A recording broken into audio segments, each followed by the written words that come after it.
Good morning, hello everyone, আমি শিল্পী। Welcome back to my channel. তোমরা সবাই কেমন আছো? আশা করি ভালো আছো। আমিও খুব ভালো আছি। তো সকালে আমার 1 কাপ চা আর হচ্ছে পাঁপড় ভাজা মুড়ি খাওয়ার জন্য করেছিলাম, তো একটু লেটে চাটা খেয়েছি, তো পাঁপড়টাও খেলাম চায়ের সাথে। আর ছেলের জন্য মিল্ক শেকটা বানিয়ে দিলাম।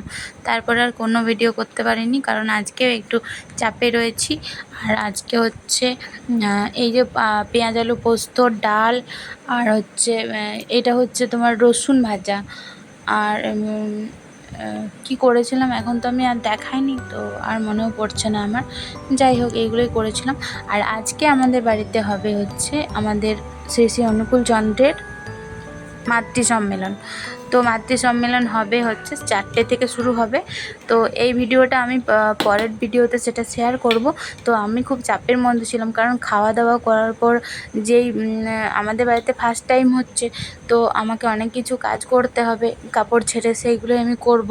তার জন্য তাড়াতাড়ি করে খাওয়া দাওয়া করে নিচ্ছি। চেয়ার টেয়ারগুলো ধুয়ে রাখতে হবে, ফুলের মালা টালা রেডি করতে হবে, তারপর ঠাকুরের ভোগের যে ছোলা টোলাগুলো ভেজানো আছে সেইগুলো আলাদা করতে হবে। তো ওনারা 4টের মধ্যেই চলে আসবে। তো এই ভিডিওটা আমার আজকে একটু নেটওয়ার্কের সমস্যার জন্য ছোট্ট একটা ভিডিও দিচ্ছি। তারপরের ভিডিওতে মাতৃ সম্মেলনটা আমি যতটুকু তুলতে পেরেছি ততটুকুই শেয়ার করব। তো এই যে তাড়াতাড়ি করে খাওয়া দাওয়া করে নিয়ে আর রেডি হয়ে যেতে হবে।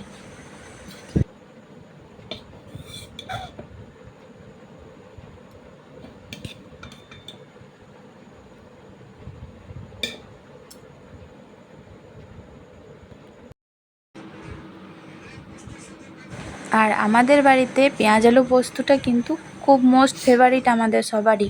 তাতে মাংসর সাথেই বলো, মাছের ঝোলের সাথেই বলো, ডিমের কারির সাথেই বলো, আর প্লেন ডাল, পেঁয়াজ আলু পোস্ত, ডিম ভাজা ভাতই বলো, যার সাথেই বলো, আমরা কিন্তু সবাই খুব মজ করে খাই, খুব ভালোবেসে খাই। তো পোস্তটা আমার শাশুড়ি মাও কিন্তু পোস্ত খুব ভালোবাসতেন। আর আমার বর, ছেলে সবাই পোস্তটা ভালোবাসে। তো পোস্ত যারা আমার ভিডিও দেখে থাকো, পেঁয়াজ আলু পোস্ত প্রায় দিনই দেখতে পাবে।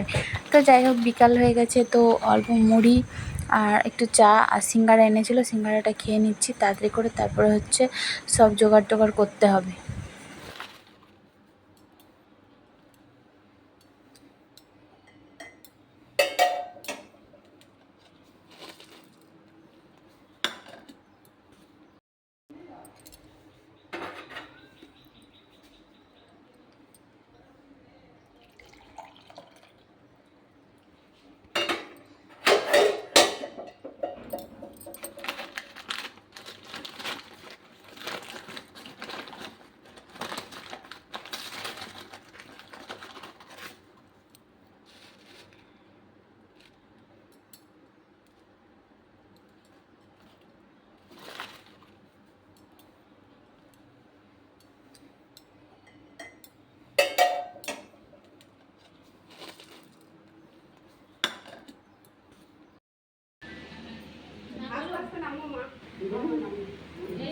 সামনে হচ্ছে। হ্যাঁ, তো এটা একটা ছোট্ট ক্লিপ দেখালাম, আরও প্রচুর মানুষ এসেছিলো। তো ভিডিওটা আর বড় করছি না। টাটা, ভালো থেকো, সুস্থ থেকো।